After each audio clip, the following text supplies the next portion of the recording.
Hare Krishna. Thank you all for watching, whoever is watching. And today we're going to do the first verse of the Srimad Bhagavatam.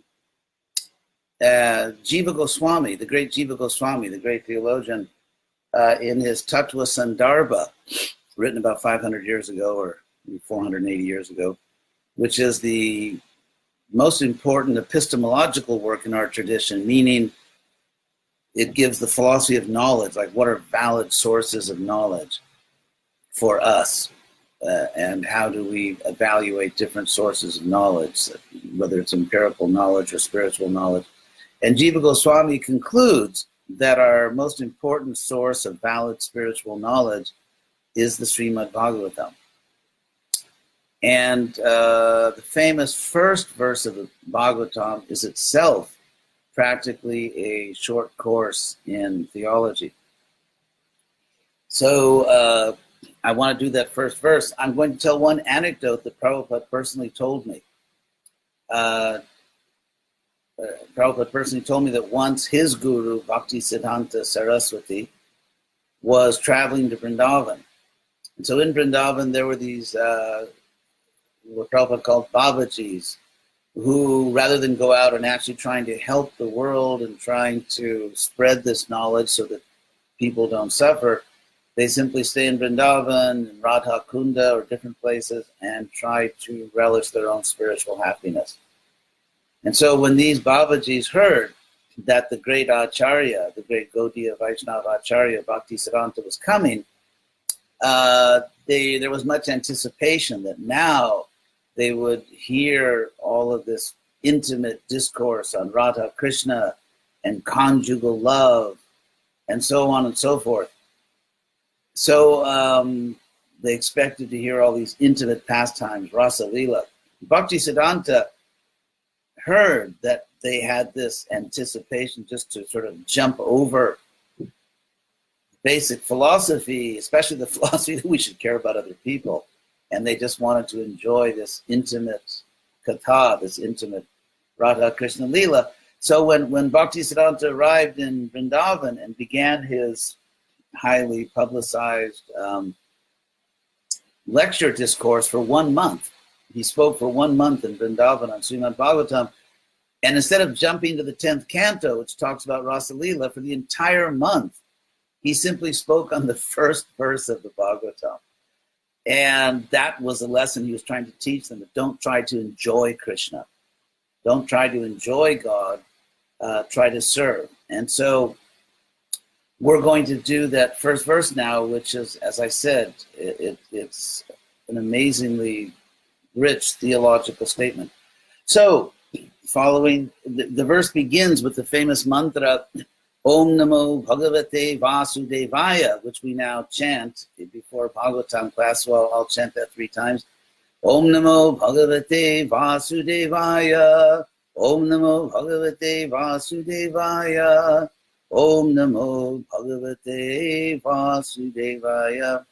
So now, the first verse of the Bhagavatam, it begins, Janmadhyasya. There are actually 4 lines, and each of these long 4 lines, it's a big verse. Each of these lines is a complete statement in itself. So here's the first line. Janmadhyasya jaton bayat itaratas charatesho bhigya swarat. The first word is janma, which in Sanskrit means birth. Birth. And as in Janmashtami, the 8th lunar day celebrating Krishna's birth. So this word comes from the Sanskrit verb jan, to generate. We have it in English still as generate, as genealogy, and so on. That's all janma. So janmadi. Adi in Sanskrit means the first or the original, adi. And so in Sanskrit, when there's a very well-known group of items, you can mention simply the first or the most prominent member of that group, and then say Adi, Janmadi. It's like English, etc. So it's something like birth, etc. So the very famous group of which the first member is Janma is, of course, birth, maintenance, and death. that in this world everything arises, it exists for some time, and then it vanishes. It dies if it's a living thing, or it simply vanishes if it's an inert thing. And so Janmadi means the birth, the maintenance, and the destruction, asya, of this world. The word asya in Sanskrit, sorry for all this grammar, but hang in there. Asya in Sanskrit literally means of this. In Sanskrit, just as in English, you can say this, that, and then as they do in Spanish, it's like that one over there, something which is farther. Like in Sanskrit, it would be esto, eso, and aquello. So in Sanskrit, asya means of this. And so it means that which is closest to you. This, as opposed to that, which is farther from you. So in Sanskrit, and of course the original form of this word is idam, as in the use of Upanishad, Om Purnam Idam. So in Sanskrit, this, that which is closest to you, becomes jargon or a shorthand for this material world, the world that you can actually see in front of you, as opposed to that which is, let's say, a world beyond. So in the sophisticated Sanskrit, philosophical Sanskrit, simply the word this can mean that which is present before you, in other words, the material world. And so the first verse says, Janmadhyasya, the birth, the maintenance, and the destruction of this material world, yataha, from whom? From whom? In other words, from whom or from what does the world arise, exist for some time, and then ultimately vanish? And so what's very significant about this opening phrase, Janmadhyasya Jataha, is that it's the beginning of Vedanta Sutra. This is actually, the first Brahma Sutra or Vedanta Sutra is Atato Brahma Jigyasa. Now then, let us inquire about the Absolute. And then having declared the topic that we're going to inquire, we're going to try to understand the Absolute Truth, then the very first sutra is this, Janmadhyasya Jataha, that the Absolute Truth is the source of everything, the Absolute Truth maintains everything, and the Absolute Truth ultimately is that into which everything must come to rest at the end. And so in a sense, you could say this entire Srimad Bhagavatam, which consists of approximately 18,000 verses, depending on how you divide the verses, is going to explain the Vedanta Sutra, Brahma Sutra. It's going to explain what is the source of everything. What is that Absolute Truth? And so the first statement here after all that is Anvayad itaratas charatesho bhigyaswarat. So Anvayad in Sanskrit means directly. I won't go into all the technical grammar so that some of you don't go crazy, but Anvayad literally means like a direct causal chain or a situation in which one thing follows directly after another. And so itaratas, itara in Sanskrit means the opposite. So itara means the opposite of whatever preceded it. So Anvayad itaratas cha means directly and indirectly. So directly and indirectly cha, and arateshu abhigya, that Absolute Truth is abhigya, conscious, aware. And gya by itself means like gyan. Gya by itself means aware or conscious, but with the prefix abhigya, it means sort of like directly aware. And so in Sanskrit, actually every syllable really is significant. So for example, this prefix abhi, which comes like abhigyana or abhigya, it has the sense of into, over, upon. And so not only knowing, but knowing deeply, having knowledge which goes deeply into something, knowledge which masters something, to go over something. And so even this little prefix abhi is very significant. So the Absolute Truth is not only conscious of everything, but is profoundly masterfully and completely conscious, arteshu, of all purposes and of all objects.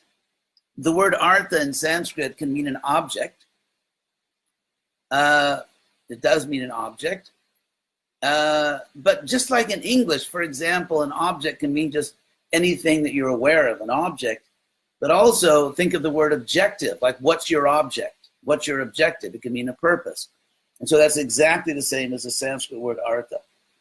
So here in the plural, arteshu. So in all purposes, in all meanings, because it also, and also value. For example, the word artha in Sanskrit means money, because the value, like in Spanish, bolsa de valores, the exchange of value. So artha, because after all, a purpose means that you have chosen to value something, therefore it becomes your purpose. And so the same word, artha, means purpose, it means value, it means object. And so in all those things, in all purposes, in all values, in all objects, Krishna has, or the Absolute Truth has, profound and masterful knowledge, which, of course, you can call omniscience. And then Swarat. The word Rat, of course, obviously related to the word Raja, king. And so Rat means governing. Like, for example, the Indian independence movement, the word for sovereignty was Swaraja. And so Swa means one's own. In other words, self-governing. Swaraja just means self-governance. And so here we have that same word Swarat, that the Absolute Truth is self-governing. No one else can say that. In fact, it's well known in philosophy that we live in a contingent world. And to say we live in a contingent world means a world in which everything depends on something else. For example, you exist right now within a particular physical body because of your parents and the genetic code they produced and so on. Or, for example, we live only if someone produces food. If you go to the market and there's no food because it wasn't grown or it wasn't transported, then, then we die without food. So we are dependent in so many ways for our personal safety, for our health, for our knowledge. We speak language only because we heard language from others. We exist in certain bodies because of our parents. So in innumerable ways, we are contingent beings. We are dependent beings. So Swarat means the Absolute Truth is the one being that is absolutely self-sovereign, absolutely independent and self-governing, that does not depend on anything else or anyone else for their existence. So I'll do one more line. I don't even know I can finish this whole verse today. But just, and then the next line is Tene Brahma Hridaja Adi Kaviye Muyanti Jasurya. So Tene, for you Sanskrit grammar fans, is the past tense or the verb ton, to expand or to extend.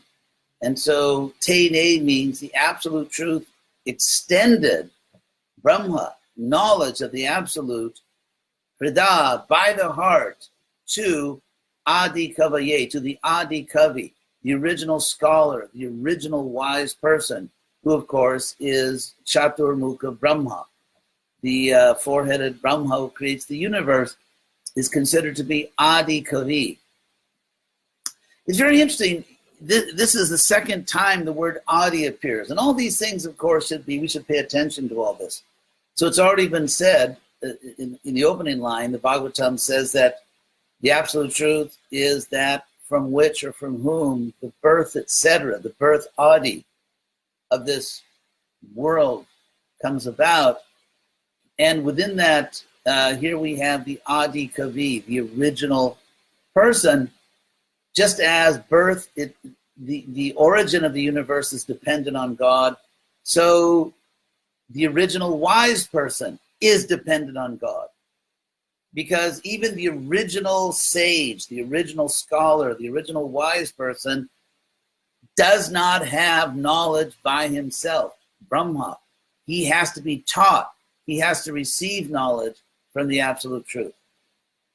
And the knowledge comes through the heart, which is interesting. In other words, spiritual knowledge cannot be understood if your heart is not in the right place. It's not simply a mundane academic exercise. One actually has to open one's heart to God in order to understand, in order to get real knowledge. And of course, you also have to have a brain. So, Tene Brahma Hridaja Adi Kavaye Muyanti Jat Surya. And Surya, the celestial beings, are actually confused about that absolute truth. In other words, even if you are the most highly evolved, exalted, powerful, ridiculously learned being in the universe, without the mercy of God, you actually can't understand God. So Muhyanti means they are confused. They are confused, Muhyanti. Muhyanti, and so even the Suris, even the greatest celestial beings or sages, without the mercy of Krishna, are confused about the actual nature of God. And then I think I can wrap this up here. Tejo vari mridang jata vinimayo jatra trisargo mrisha. It's very interesting. An analogy is introduced here by the word yata. Yata means just as. So yata introduces an analogy or a metaphor. So yata, just as there is a vinimaya. A vinimaya means an interchange or an exchange. I'll tell you exactly what the Sanskrit dictionary says about this word. An exchange. Oh, I got it right. A reciprocity or a transmutation. Anyway, won't go into all that. So here, the idea is that just as between fire, water, and earth, very interesting, these three most basic elements, fire, water, and earth, tejo, vari, mrid. Just as there is an exchange or a mixing of, so that, for example, fire can burn wood.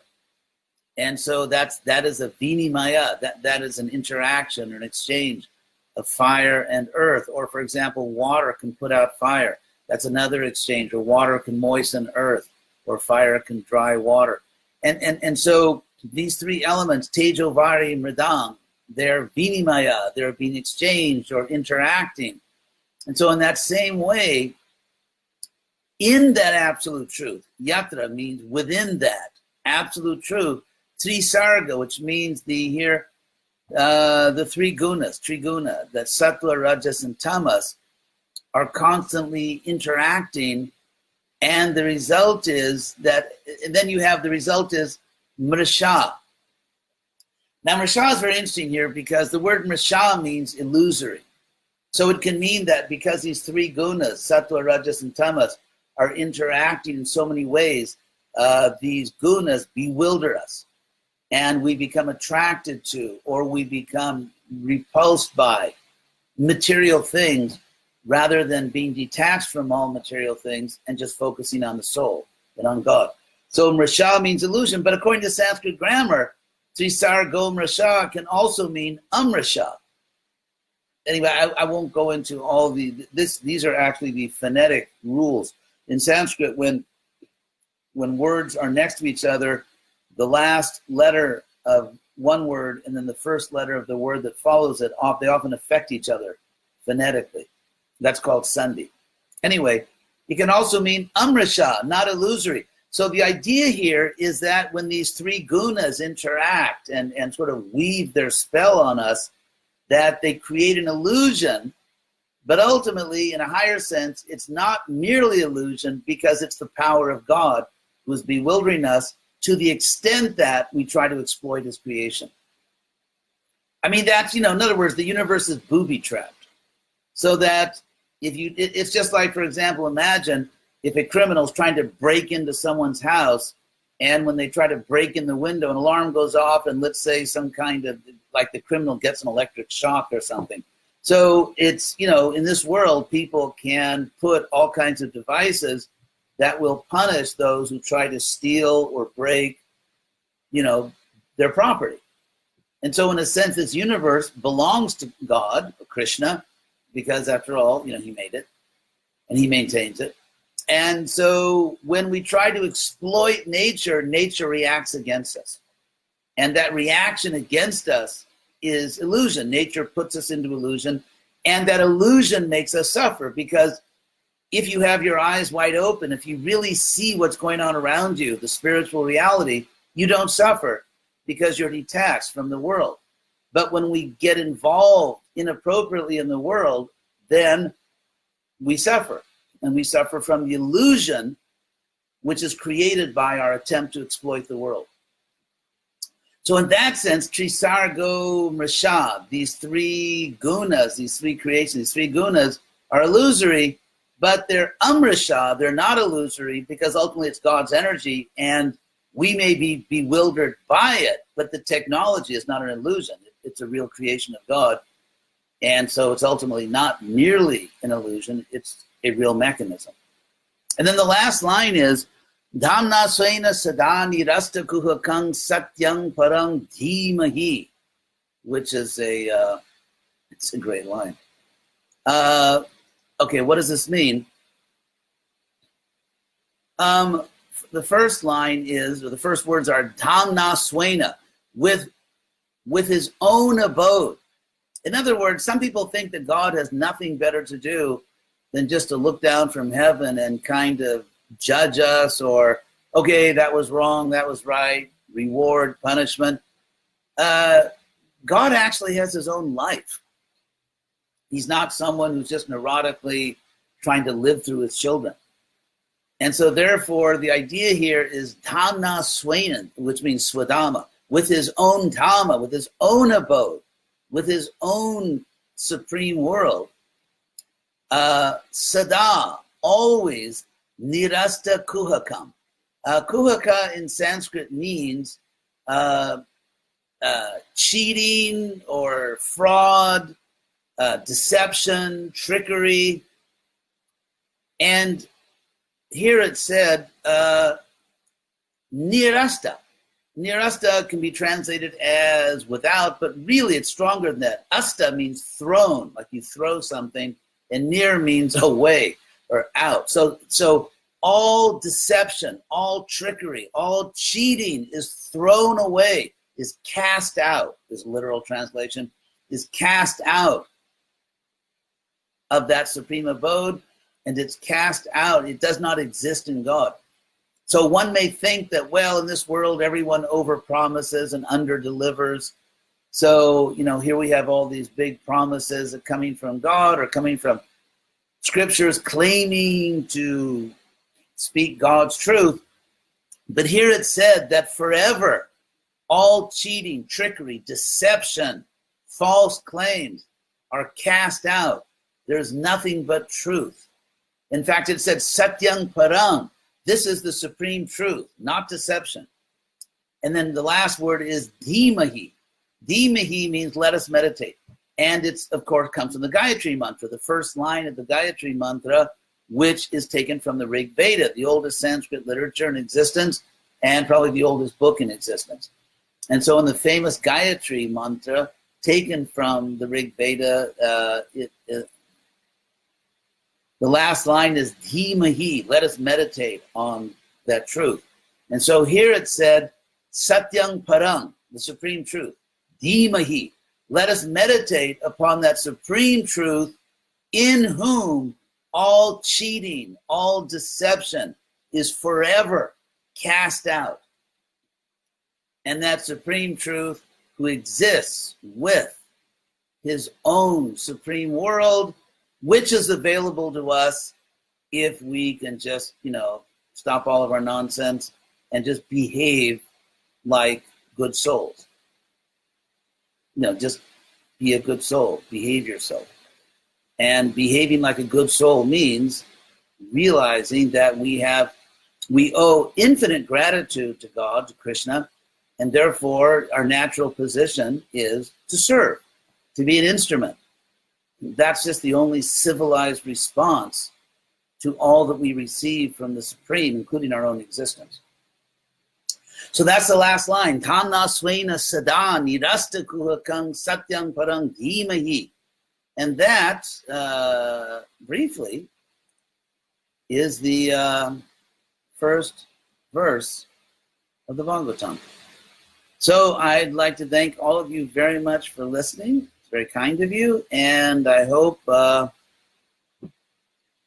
this class worked for you. So in the near future, we will do the second verse of the Bhagavatam, which is another blockbuster. So thank you all very much.